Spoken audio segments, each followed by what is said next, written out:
Türkmenistanda ketelçilik bilen bagly ýagdaý barha yaramazlaşýar. Resmi derejede ýurtda koronawirusyň ýok diýilmegine garamazdan COVID-19 alamatlary bolan ýataglar agyr ýagdaýda hassahanalara ýerleşdirilýär we ölüm hadiseleri köpelýär. Bu arada Azatlyň habarçylary 3-nji sentýabrda Aşgabatdan habar berýärler. Ikinji hepde ýagdaý düýüp kötür yaramazlaşýar, gyzgyny ýokary bolan ýataglary aşağı agyr ýagdaýda getirip başladylar. Ölüm derejesi epesli ýokurlandy. Bu mesele şäheriň eteklerinde has ýeti felçer akuşer nokotlarynda günde 2-3 adamyň ölümi hasaba alınýar diýip 3-nji sentýabrda Azatlyň Aşgabatdaky habarçysy paýtagtyň hassahanalarynyn işgärlerine salgylanyp habar berdi. Onuň sözlerine görä soňky 3 hepdeniň dowamında ýagdaý epesli yaramazlaşypdyr. 3 hepde öň kesellenler azalypdy, köp hassalar getirilýärdi. Ýöne ortaça agyr ýagdaýda esasanam Demirýol we Niýazow hassahanalarına şeýle hem Simaşko adyndaky keselhana diýip habarçymyz aýdýar. COVID-19 keseline mahsus alamatlary bilen geçýän keselçilik şu ýylyň maý aýynyň ahyryndan bäri Türkmenistanda dowam edýär. Ýurdun keselhanalary şeýle hassalardan hyryndykyň saglygy goraýyş işgärleri 2 hepdelik karantin zowlaklaryna ýeberilýär. Morglar ölenleriň jesetlerini ýörite gawa dolap berýärler we gonamçylyklarda täze mazarlaryň sany çalt artýar. Türkmen resmileri koronavirus ýurtda ýok diýerler. Azatlyň habarçylarynyň sözlerine görä şuňlar saglyk işgärleriniň 2 hepdelik işlemek üçin karantin zowlaklaryna iberilmegi dowam etdirilýär. Şol wagtyň özünde de lukmanlar hem şepagat oýalary gorag eşiklerini we arasaçylyk önümlerini öz hasabyna satyn almagy borçly bolýarlar.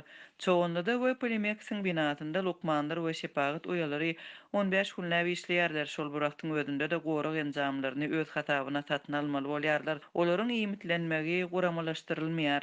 Tejribeli şepagat oýalaryň 2 aýdan gowrak wagtlap karantinlerden goý berilmeýän ýagdaýlary hem bolýar diýip Aşgabatdaky habarçylarymyzyň biri 3-nji sentýabrda gurrun berdi. Häzirki wagtda Türkmenistanyň paýtagtynda derman ýetmezçiligi hem dowam edýär. Dermanlaryň gymmatçylygynda bejergi almak hemmeleri üçin el ýeterli bolmaýar. Dermanhanalarda fizrastworlary we glukozaly suwuklukları taýýarlap ýetişmeýärler. Adatça işlenip tasdiklanan bejergi üçin dermanlaryň bahasy 5000 manada ýetýär diýip habarçymyz belliýär. Habarçylarymyzyň we adatlyk bilen gizlenlik şerti bilen gürleşen medisina işgärleriniň sözlerine görä, iratyň aglaby köpçüligi öýde bejergi alýar. Bu aralykda COVID-19 alamatlary bolan hassalaryň keselhanalarda köpelmegi bilen türli kesellerden ejir çekýän ýataglara medisina kömegini almak hem kynlaşdy. Lukmanlaryň özleri garyndaşlaryna we dostlaryna hassahanalara gitmegi maslahat bermeýärler. Olar hassahanalarda goşmaça ýokançlyklara duçar bolmak töwekkülçiliginiň hem bardygyny duýdurýarlar. Bu ýagdaý hassalar üçin goşmaça kynçylyk döredýär diýip habarçylarymyz belliýär. Öýde bejergi alýanlar üçin analizleri geçirmekde kynçylyk döredi. Odal muny öýde tölegli edip bolýardy. Indi lukmanlar gelmekden ýüzewýärler. Hatda kardiologiýa hassalar üçin çağırylanda köplenç tiz kömek ulaglary gelmekden ýüzewýärler. Lukmanlar gorkýarlar diýip habarçymyz aýtdy.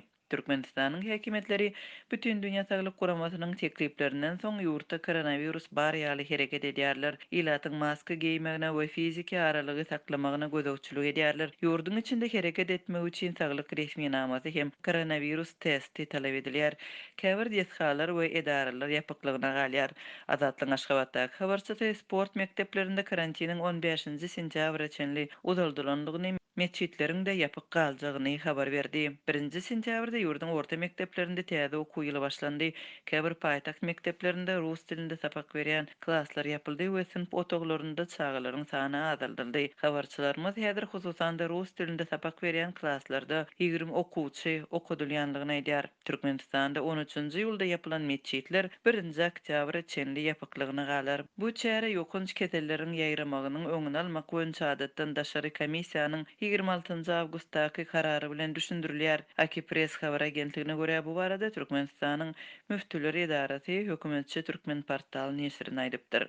Öz çäginde koronavirusyň bolmagyny inkar edýän Türkmenistan koronavirusa garşy güreş eglan edýär we daşary ýurtlardan uly mukdarly ynsanperwer kömegini alýar hem halkara hyzmatdaşlygyny ara alyp maslahatlaşýar. 7-nji awgustda bütün dünýä saglyk guramasy Türkmenistanda barha artýan pnewmoniýa bilen bagly aladasyny bildirdi we Türkmen prezidentini guramanyň Koronavirus boýunça garaşsyz syna geçirmegine ruhsat bermäge çağırdy. Şonda bütün Dünya Saglyk Guramasynyň resmileri Gurbanguly Berdimuhamedowyň razylyk berenligine habar berdi. Türkmenistanda COVID-19 keselini anyklamak boýunça agzalan garaşsyz synaglaryň geçirilip geçirilmänligi köpçülige heniz ma'lum edilmedi.